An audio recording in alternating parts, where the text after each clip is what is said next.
We're going to talk about what's happening in today's market, but I'm going to take you on a little bit of a journey to show you how we got to where we are right now.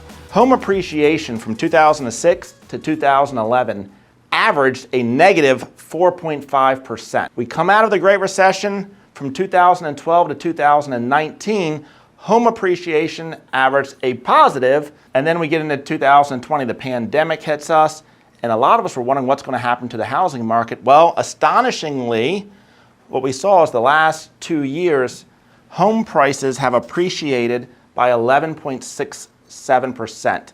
Actually, in 2021, nationwide home prices appreciated by about 17%, which was the highest rate ever on record. Now, what caused this? Well, there's a couple things that happened. So when the Great Recession hit, builders stopped building houses. Matter of fact, many builders actually went out of business. So new construction came to a standstill, and there were a shortage of houses that were being built.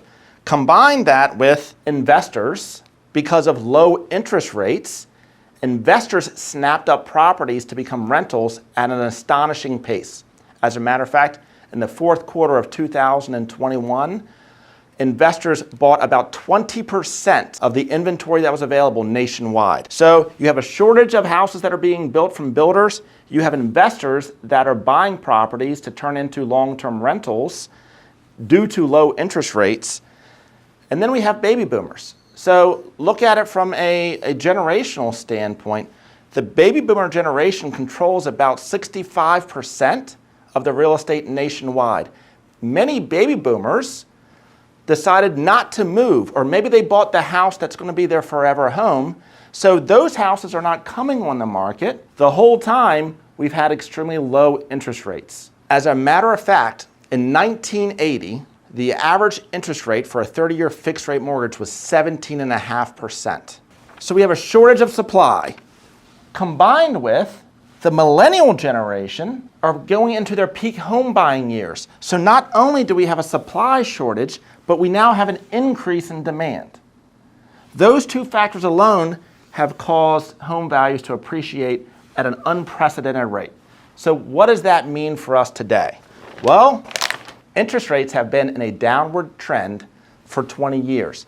We're now starting to see this. And we could be at the end of a major macro interest rate cycle. Is it possible that we see rates creep back up? We've already seen it just in the last 90 to 120 days. What is that going to do?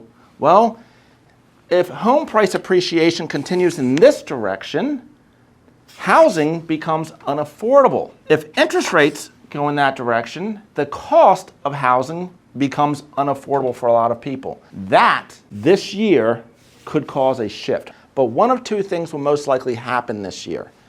We're going to see a slow tapering off of values, or we're going to see values continue to climb, but ultimately, everything has to come back to the norm.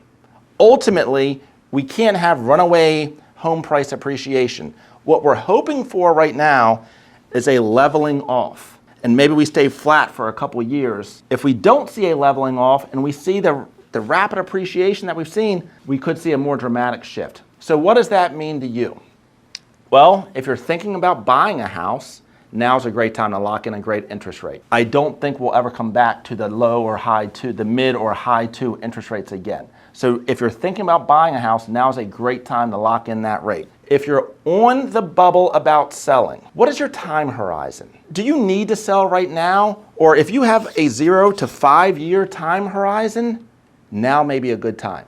Because we don't know when this shift is going to happen. And is it going to be a slowdown, or is it going to be a monumental drop-off? One of the two are going to happen. We don't know exactly when, but it's going to be in the next 0 to 5 years. So if your time horizon for owning that property, and let's say that you have a rental property, and it's cash flowed well for you for years, but you know that you're going to need to unload that rental property sometime in the next 0 to 5 years, you may want to consider selling that now. So once again, if you're thinking about selling, please reach out to one of our analysts and we'll do a free equity analysis for you. That equity analysis will show you exactly how much money you can walk away with and where you can deploy that capital to to get a higher return on investment. If you're thinking about buying a house, please reach out to one of our agents, lock in that interest rate today, and move forward to the house of your dreams.